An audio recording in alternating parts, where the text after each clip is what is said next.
Mike's Daily Podcast. Hello, it is an absolute pleasure to be podcasting with you today. Mike's Daily Podcast. And the name of the show is called Mike's Daily Podcast. My name's Mike Matthews, and that's why it's called Mike's Daily Podcast. And I don't know if I'll fall around here at Cafe anyway. The floor is slick, and I sometimes say, ah!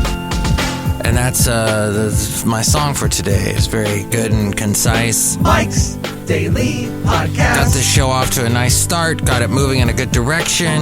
It's FF episode 2421. Mike's 2421. Daily. Yes, that's a lot of episodes. Podcast. FF episodes. And yeah! you can catch there's actually even more if you count the video.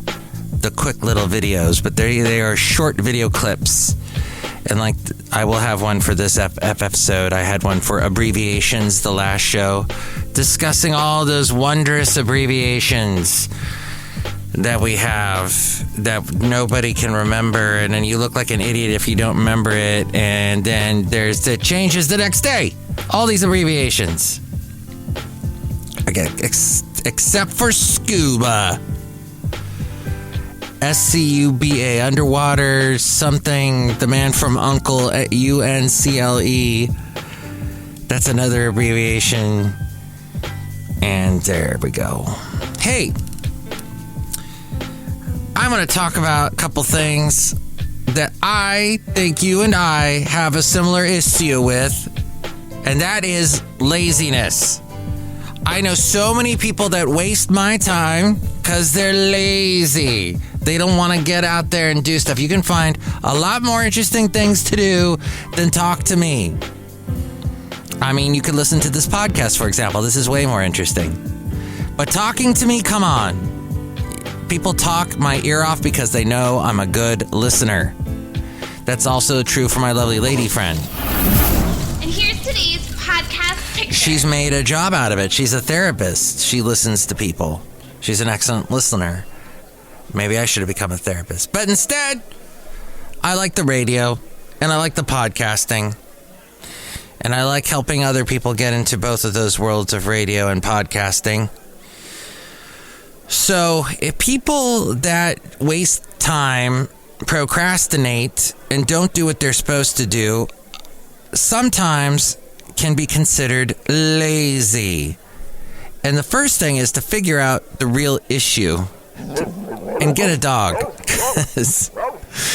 The late great Basil the Boxer, and happy Easter to you. But you're probably not listening to this on Easter, but the late great Basil the Boxer and I had some wonderful Easters together.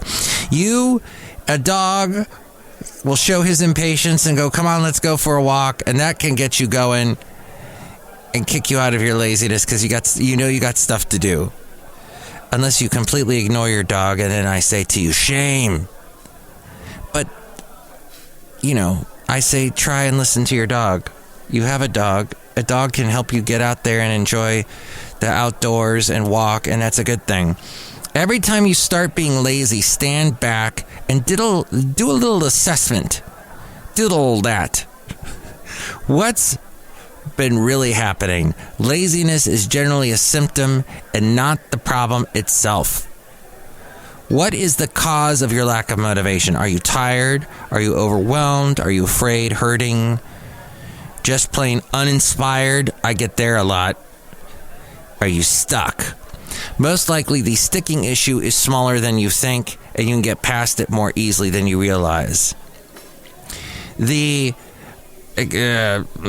incredibly large, massive overwhelmingness of a project makes it so, I'll get to that tomorrow when I'm inspired, when I'm a superhuman. I'll get to that tomorrow. How do you keep a turkey in suspense? I'll tell you tomorrow. Here's the thing, is you have to get started today.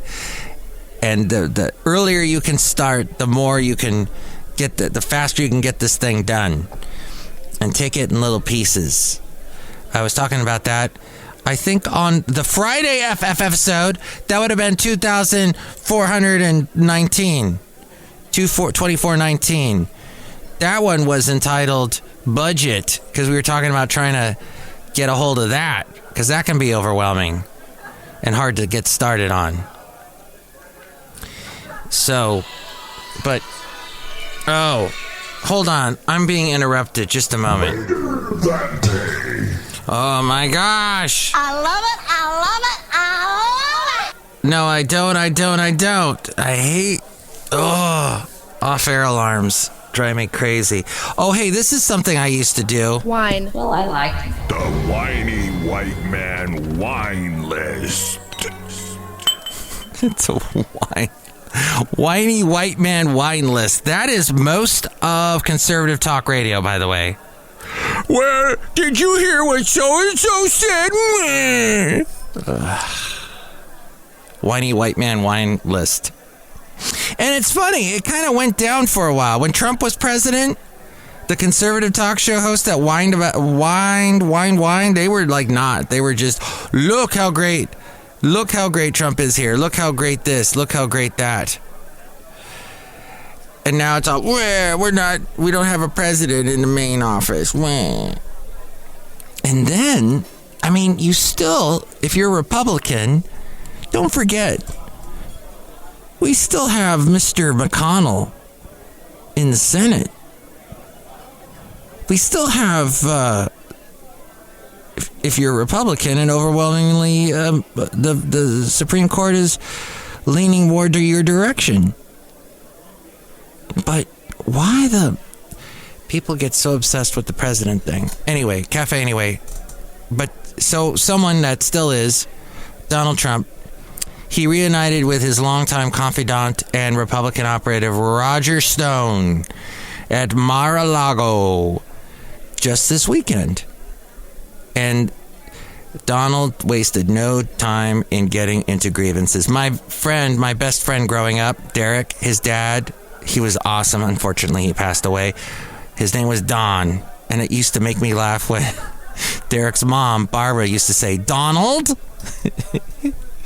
Don was the best. Oh, sometimes we are blessed as when we are younger to have wonderful people like that in our lives. My best friend's parents, they were like parents to me. They were so awesome. Oh, and they came to my wedding, which unfortunately ended in divorce, but they came to the wedding. They flew all the way up to the Bay Area from Northridge, California. Oh, such wonderful people. I was talking about them recently to my lovely lady friend as we go outside a cafe anyway, where we bring you Mike's Daily Podcast somewhere in Podcaster Valley. 10. The last place on earth, Podcaster Valley 10. Mr. Stone posted a video on Rumble, because that is the big conservative social media site. And YouTube deplatforms a lot of conservatives. And Mr. Stone posted as well to other platforms on Saturday, showing him embracing the former president at his private club in Palm Beach, Florida. In the video, Mr. Trump is seen recognizing Mr. Stone and embracing him. Roger, my man, I didn't even see you. How could I not see my Roger? Mr. Trump said. If you're on Mr. Trump's side, oh my gosh, I guess when you're in, you're in. Until you are definitely out. But check this out. Mr. Stone responds, God bless you, while Mr. Trump follows up by saying, I hope you're doing well. Is everything okay? Mr. Stone then replies, Ron DeSantis is a piece of bleep. Wow. No other context was given for the video clip. The video clip ends there. It's unclear as to why Mr. Stone insulted the Florida governor. Mr. Stone is currently being investigated by the House Select Committee on January 6th. The committee has issued him with a subpoena to obtain his testimony and communications history from that day. The longtime Trump ally was also involved in promotion of Stop the Steal rallies held in D.C. on the day of the attack on the U.S. Capitol. He was previously pardoned by Mr. Trump for lying to investigators in special counsel Robert Mueller's probe of the 2016 Trump campaign's alleged ties to Russia. Mr. Stone has not been accused of any crime or wrongdoing regarding January 6th. Florida Governor Ron DeSantis is seen by many as a rising star in the Republican Party and a potential rival of Mr. Trump in the 2024 Republican field for the presidency. This, according to Yahoo Entertainment and a story written by John Bowden. It was actually originally shown, this article, in The Independent. Because you'd be in jail. And Trump said to Fox News in January, Ron DeSantis has been very good. He's been a friend of mine for a long time. It's totally fake news. I have a very good relationship with Ron and intend to have it for a long time. Wrong. What in the world was that about? Ron DeSantis's rejection of COVID-19 guidelines and support of attacks on critical race theory has led to efforts to ban all discussions of racism in some U.S. schools, have earned him the respect of GOP voters in Florida. The first-term governor is currently mounting a formidable re-election campaign. Last week, his campaign announced that it had raised $100 million so far, a staggering figure that has dwarfed the total haul of the three Democrats vying for the party's nomination against him. It also outstrips the total spent by former GOP governor and now Senator Rick Scott. He was governor during the last big hurricane that my late mother, had lived through. She survived the hurricane. Although I think she told me at the time, that is it. I am done with sitting in my house during a hurricane. I am going to evacuate with people that want me to evacuate with them. Unfortunately, that did not happen. Well, maybe fortunately, because there is no more hurricanes in my mom's future. But yeah. So that is an interesting story about Trump. I don't know what is the deal. Maybe that's just a quick little blip. And Ron DeSantis has a large future in the Republican Party, possibly. Did you know the month of April is autism? Not autism month, but learning about autism month in April, which is Autism Spectrum Disorder, ASD, a developmental disability caused by differences in the brain, according to the CDC.gov. Some people with ASD have a known difference, such as genetic condition. Other causes are not known. Scientists believe there are multiple causes of ASD that act together to change the most common ways people develop. We still have much to learn about these causes and how they impact people. People with ASD may behave, communicate, interact, and learn in ways that are different from most other people. There's often nothing about how they look that sets them apart from other people. The abilities of people with ASD can vary significantly. Some people with ASD may have advanced conversation skills, whereas others may be nonverbal. As an example, some people with ASD need a lot of help in their daily lives. Others can work and live with little to no support. They often have, people with ASD, problems with social communication and interaction and restricted or repetitive behaviors or interests. People with ASD also have different ways of learning, moving, or paying attention. It is important to note that some people without ASD might also have some of these symptoms. For people with ASD, these characteristics can make life challenging. And it can be difficult diagnosing ASD because there is no medical test like a blood test to diagnose the disorder. Doctors look at the child's behavior and development to make a diagnosis. It can sometimes be detected at 18 months of age or younger. By age 2, a diagnosis by an experienced profession can be considered reliable. However, many children do not receive a final diagnosis until they are much older. Some people are not diagnosed until they are adolescents or adults. In fact, that might be why they do not get the help that they need. Current treatment for ASD seek to reduce symptoms that interfere with daily functioning and quality of life. ASD affects each person differently, meaning that people with ASD have unique strengths and challenges and different treatment needs. Treatment plans usually involve multiple professionals and are catered to the individual. There is not just one cause of ASD. There are many different factors that have been identified that make a child more likely to have ASD, including environmental, biologic, and genetic factors. Although we know little about specific causes, the available evidence suggests that the following may put children at greater risk for developing ASD: having a sibling with ASD, having certain genetic or chromosomal conditions, such as Fragile X syndrome or tuberous sclerosis, experiencing complications at birth, and being born to older parents. I am 53, so if I had a child now, there's a pretty good possibility, but there's more information as a parent.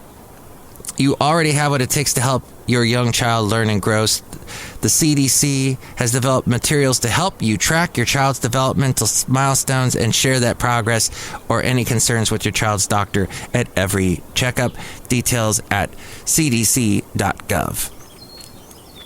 So that is this month, the month of April. Now, is it also Laziness Appreciation Month? No, I don't know. But I do know a lot of people that are lazy.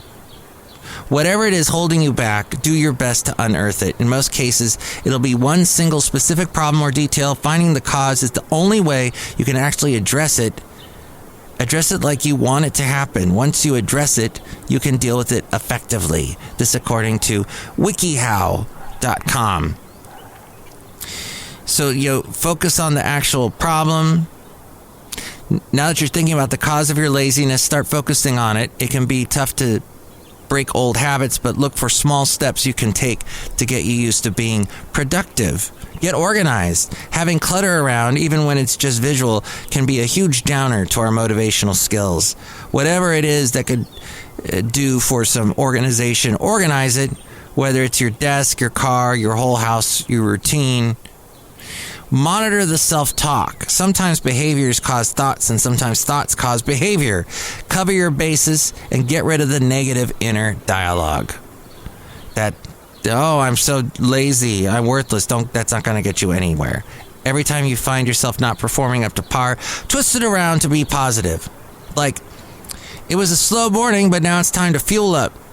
Now that it's afternoon, I'm buckling down. You'll be surprised that surge in mental positivity can actually change your outlook.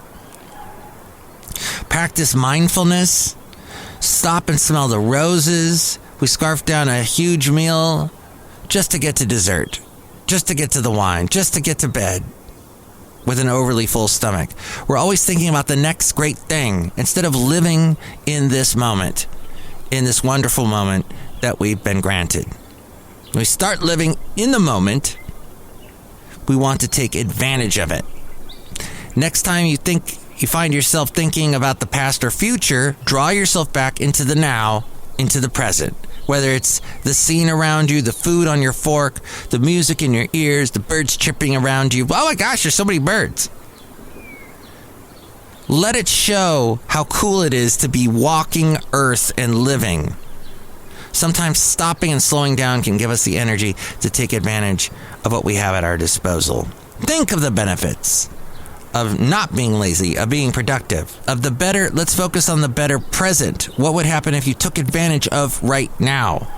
It'd be wonderful if you did that. Let the positive ideas take over your train of thought, and be sure to realize that once you get going and develop the habit, everything will come that much easier. Jump out of bed. Research says that hitting the snooze button is bad for us. You'd think lying there and enjoying the warmth of the covers would make you more energized later, but the opposite happens. You're actually more tired throughout the day. Instead, jump out of bed and start a consistent morning routine. Talking about the late, great Basil the Boxer earlier in the podcast, I used to jump out of bed every morning. A, because I had to be at work by 5 in the morning. But B, Basil, he needed to be fed. He was ready to get food. Because every morning he knew that was his time to eat. And he loved it. And he loved to eat. And he would, if I overslept, he'd wake me up. I never needed an alarm clock because of him. He got me going. Your mind will follow the cues your body is giving it. If you jump out of bed, you must be ready, raring to go. This here says literally jump if you can master it. Get your bloods. I don't think that's a good idea because that early in the morning when you're that groggy, if you jump, you might break something.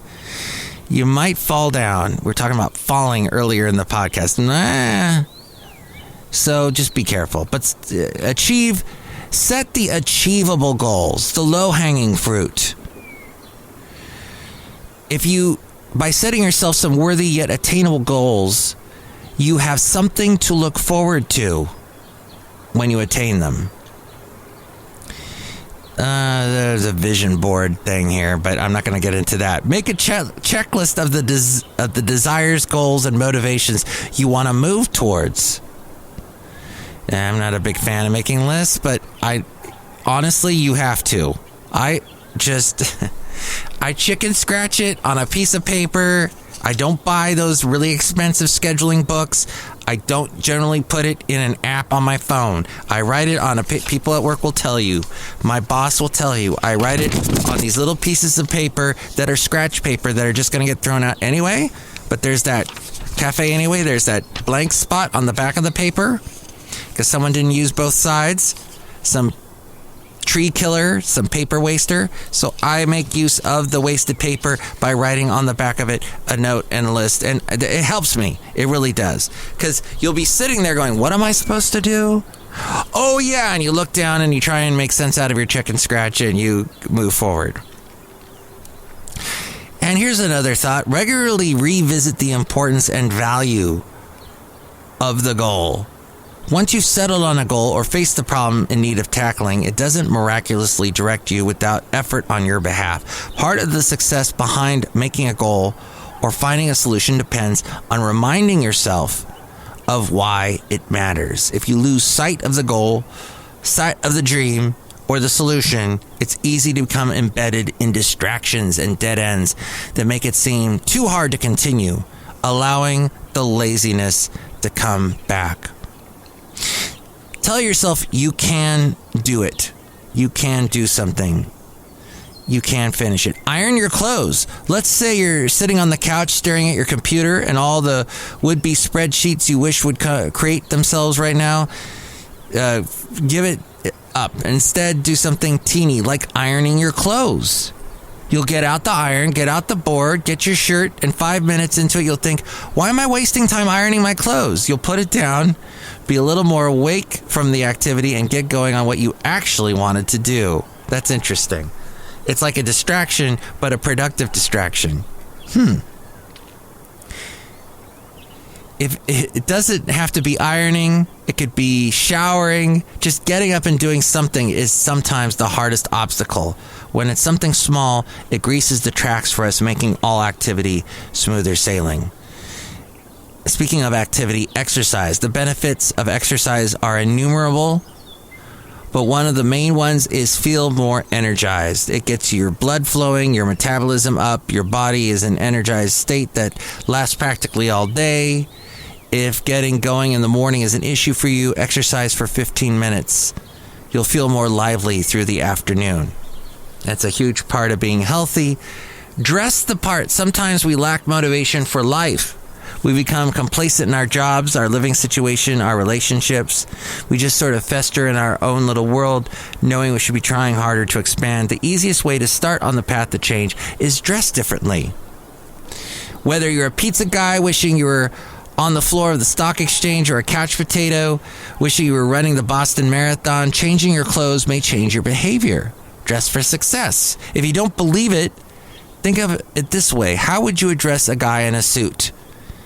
After a while, the guy in a suit starts living in a world that addresses him like a guy in a suit. So get your jogging pants on. Eventually, you'll end up wondering why you're not jogging. Jogging pants. Although a lot of people use jogging pants as just a way of lounging. They turn into lounging pants. So start taking action, get moving, take your time, It's vital to break down your job into small steps. The smaller things are, the more accessible they are, the more doable they seem. Give yourself pep talks, positive talks. Ask for help when you need it. Get real with yourself. Stay off the couch until you're ready to take a break. Even when you do set a time when you'll return to your task or other activities. And compliment yourself every step of the way. Learn to reward yourself for the very small things you complete or try. Write down your goals every week. Realize that life is trading costs and benefits. To enjoy any benefit, there is a cost, usually, to be suffered. Often that pain involves a feeling of being left out or going without others, don't seem to be putting up with the same challenges, and that pain can cause you to avoid, distract, and seek safety in a comfort zone. To push past your comfort zone, you'll need to face the pain before you can reach the possibilities. Assess whether a potential benefit is worth the cost to you. It is worth it, and most times it will be. Draw on your ever-evolving maturity to generate the required courage, endurance, and discipline that will give you the strength to achieve brilliant outcomes. Nobody achieves anything without effort and pain. And here's another thing. Know that the work is worth it. Most experts, professionals, and geniuses will readily admit that most of their achievements are 99% sweat and 1% talent. Undisciplined talent gets few people anywhere. And declutter your schedule. Having too many activities or distractions in your daily life can also be a problem and make it easy to avoid the things you need to do. Stay on track. There will be times when it gets harder, and post-reward, you can sometimes feel a bit flat without returning to the task at hand. In such times, you'll need to draw on inner reserves to remind yourself of the goal or solution sought to stay focused. Make the most of feeling that you're on a roll. When you're in that state, in the flow state, use it to leap to another task or goal as soon as you're done rewarding yourself. And don't give up. Please, don't give up. As Mr. Peter Gabriel said. It's one thing to find your motivation, but it's quite something else to keep it going when the going gets tough. Especially in the face of unforeseen problems, the unpredictable things that pop up and you're like, really? Rather than letting setbacks demotivate you, see them for what they are and refuse to be flattened by them. You're not alone, and staying focused on working through challenges is one of the best ways of coping, bouncing back. Thank you, Paul Cherniak. He is a licensed professional counselor. He wrote that. Thank you so much, and you can find out more at wikihow.com. By the way, that Peter Gabriel song, and here's my little diatribe about music that I try to feature in every show, that was from the album So with Peter Gabriel, a solo album. He wasn't naming solo albums up until, I believe the album before that one was called, I can't think of it, but he did the album So, which featured Sledgehammer, and then one of the songs on that album, the In Your Eyes, was released. And it did okay, but it came back with the movie Say Anything and did even better. I think it got even higher up on the charts. Peter did a specialized version for In Your Eyes that was not on the album when the first single for In Your Eyes came out. And it featured Peter singing in a super low voice at the end, which he does that in concert. And he adds this little verse to it. That's very cool. And yes, so the song also on there, Big Time, became a pretty big hit for him. And also featured a lot in the video, a lot of that animation that he was known for in the video for Sledgehammer, with the stop motion photography. So he does this duet with Kate Bush. And Kate Bush is an enigma, very creative, very artsy. In her younger days, she just all men basically in England were like, oh my gosh, have you seen Kate Bush? And so many men fell in love with her, including David Gilmour, who produced one of her early albums, and David Gilmour, the guitarist for Pink Floyd. And she is still around. I think she doesn't like to be that much in the spotlight. She has a fantastic catalog. Her songs are amazing and usually thought-provoking. And she did this song with Peter Gabriel, a fantastic duet, Don't Give Up. And it's true. There's a lot of truth in that song about getting up out of the laziness, out of your doldrums, out of your negative thoughts, and moving on to something better. The albums, let's see, were Shock the Monkey came out in 1982. And it doesn't look like they named it. Well, then after that album, I want to say it's called Security, but I'm not seeing it right now. I'm just seeing Peter Gabriel Ein Deutsches Album, which that's not it. Let's see. So Us, Up was another one. And yeah, I guess it wasn't really named. But Shock the Monkey, that album was good too. That had the song Wallflower, and I've Got the Touch. That was a good one. Yeah, it doesn't say. It says Peter Gabriel 4 is the name of that. So the year it was called Security. Peter Gabriel's 4th album was released. Okay. And there's also I've Got the Touches on there. And I can't think.